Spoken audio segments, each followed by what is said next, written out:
जो मंत्री हैं वो टाइम पर पहुंचते हैं और देखते हैं कि अधिकारी वहां पर मौजूद नहीं है। बात उत्तर प्रदेश की हो रही है। उत्तर प्रदेश में व्यवस्था और सरकारी कामकाज सुधारने की पूरी कवायद जारी है। आज योगी सरकार के दो मंत्रियों ने अपने अपने विभागों के दफ्तरों का दौरा किया, लेकिन वहां की तस्वीरें देखकर दोनों बहुत नाराज हुए। उन्होंने साफ कर दिया कि यूपी में पुरानी वाली ढिलाई अब नहीं चलेगी।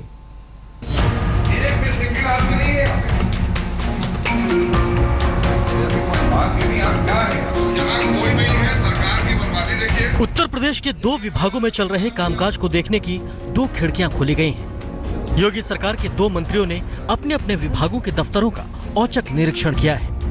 काम करने के लिए वक्त नहीं है। दुनिया भर के एफआईआर रोज अखबार में पढ़ रहे हैं, जवाब हमको देना पड़ रहा है।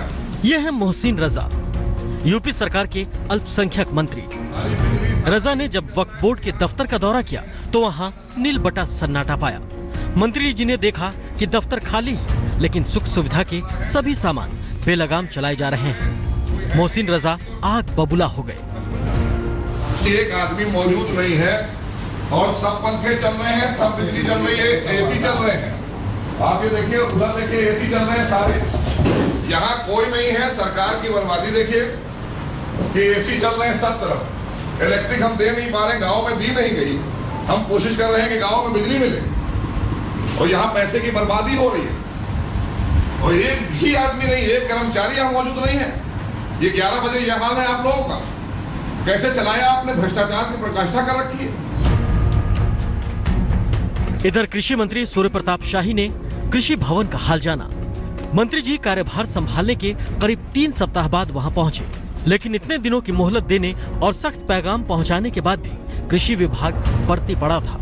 कई कर्मचारी अधिकारी छुट्टी पर थे तो कई अब तक दफ्तर पहुंचे ही नहीं। मैं यहाँ की स्थिति से संतुष्ट नहीं हूँ और ये बहुत ही दुखद है। और जो पिछले विगत वर्षों से जो कार्य संस्कृति है, उस कार्य संस्कृति को कृषि निदेशालय के लोगों को बदलना होगा।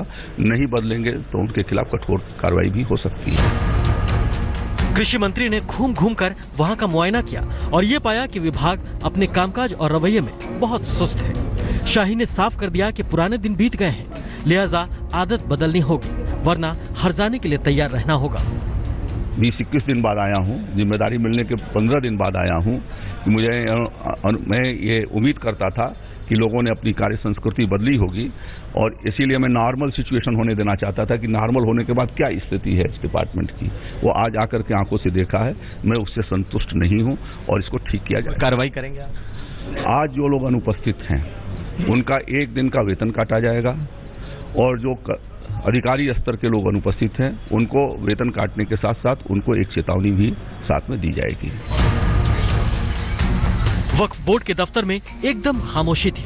इक्के दुक्के लोगों के सिवा वहाँ कोई दिख ही नहीं रहा था, लेकिन पंखे, कूलर, एसी, बत्तियां सब बिंदास काम कर रही थी। ये देख लीजिए हालत रिकॉर्ड रूम की। यहाँ भी देखिए पंखे चल रहे हैं, इन्होंने अभी खोला है। आप देखिए यहाँ कोई था नहीं पहले से मौजूद और यहाँ भी पंखे, बिजली सब जल रही थी। पिछली सरकार का हैंगओवर ही नहीं उतर रहा है अभी किसी के दिमाग से। अरे भाई, थोड़ा सा जनता की हितों की बात कर लीजिए। अभी शॉर्ट सर्किट हो जाए, ये सारा के सारा जल जाएगा, ये सारे रिकॉर्ड जल जाएंगे। यहाँ बिजली जलाकर छोड़ी गई। इतनी अनियमितताएं पाई जा रही हैं यहाँ पर। ये जान लीजिए कि ये जनता की सरकार है और आदरणीय योगी जी के जो भी आदेश हैं उसका पालन करिए, वरना सबको सस्पेंड करेंगे, भंग करेंगे बोर्ड। इधर कृषि भवन का मंजर किसी पुरानी कचहरी जैसा था, जहां धूल फांकती फाइलों के बीच लोग दफ्तर आने की रस्म अदायगी पूरी कर रहे हैं। योगी सरकार लगातार ये पैगाम दे रही है कि अब तक जो व्यवस्था चली वो अब नहीं चलेगी, लेकिन सरकारी दफ्तरों का तेवर पुराना है। सुधार के लिए अभी और ऐसे ही निरीक्षणों की दरकार है। कुमार अभिषेक, लखनऊ, आज तक। हैरानी इस बात की है, यह हफ्ते का पहला दिन है और तब यह हाल है। और अब बात करते हैं ईवीएम पर हल्ला बोल की। दिल्ली के मुख्यमंत्री अरविंद केजरीवाल ने एमसीडी चुनाव से पहले ईवीएम के खिलाफ मोर्चा खोल दिया। आज उन्होंने सरकार के साथ साथ चुनाव आयोग को भी घेरा और कहा कि चुनाव आयोग शिकायत नहीं सुन रहा है, पूरी तरह से धृतराष्ट्र बन गया।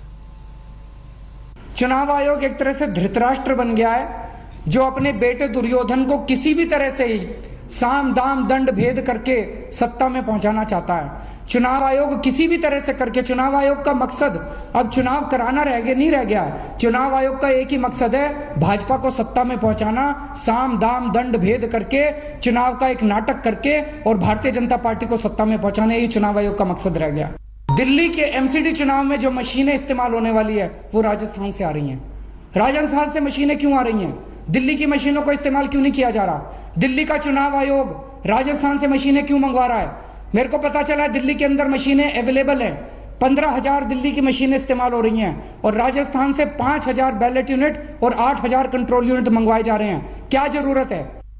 और दूसरी बड़ी बात यह कि अब ये जो सॉफ्टवेयर में गड़बड़ की जा रही है, ये बड़े शातिर तरीके से की जा रही है। पहले जब हम देखते थे कि कोई भी बटन दबाओ लाइट बीजेपी की जलती थी तो आदमी को पता चल जाता था। अब ये जो नए सॉफ्टवेयर के अंदर गड़बड़ की है, नई गड़बड़ें कर रही है भाजपा। अब बटन किसी का भी दबाओ लाइट उसी की जल रही है, लेकिन वीवीपैट में पर्ची जो आ रही है वो भाजपा की आ रही है। तो अगर वीवीपैट की मशीन ना लगी हो तो ये गड़बड़ भी नहीं पता चलेगी। और बहुत सारे देश के अंदर कई जगह वीवीपैट इस्तेमाल नहीं हो रहा। इसका मतलब जहां वीवीपैट ना लगाओ वहां पे अगर मशीन सारे बटनों पे भाजपा को वोट दे रही है तो पता ही नहीं चल सकता। सूरत में उस वक्त अफरा तफरी मच गई जब एक चलती बस ने आग पकड़ ली। देखते ही देखते पूरी बस जलकर खाक हो गई। गनीमत रही कि वक्त रहते लोग बस से उतर गए और किसी तरह के जानमाल का नुकसान नहीं हुआ। ये बस BRTS की थी। घटना अड़ाजन इलाके की है। जल्द ही दमकल की गाड़ियां मौके पर पहुंच गई। बताया जा रहा है कि शॉर्ट सर्किट की वजह से हादसा हुआ।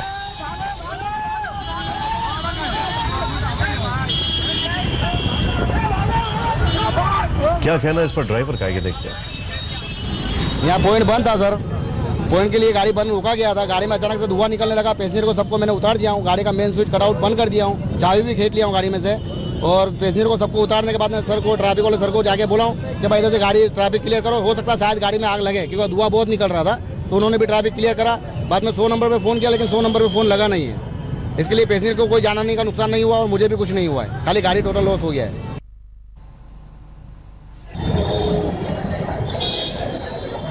जबरदस्त तरीके से एकाएक पूरी बस में आग लग गई। फायर ऑफिसर क्या कह रहे हैं ये वो भी देखते हैं। 3 फायर स्टेशन की गाड़ी में 6 से 7 फायर टेंडर है, वाटर टैंकर तो मिला के 6 से 7 गाड़ियाँ थी। कितना टाइम में? अरे हम 15 से 20 मिनट के अंदर इसको आग बुझा दिए। 15 से 20 मिनट के अंदर। इसका कुछ कारण ड्राइवर से पूछने में मालूम पड़ेगा।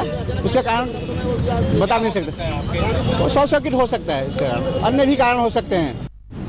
दिल्ली के नॉर्थ ब्लॉक में उस वक्त हंगामा मच गया जब वहां तमिलनाडु के किसानों ने निर्वस्त्र होकर प्रदर्शन करना शुरू कर दिया। 28 दिनों से ये किसान जंतर मंतर में शांतिपूर्वक प्रदर्शन कर रहे थे, लेकिन आज हद हो गई जब ये एकाएक रायसेना हिल्स पर आकर निर्वस्त्र हो जाते हैं।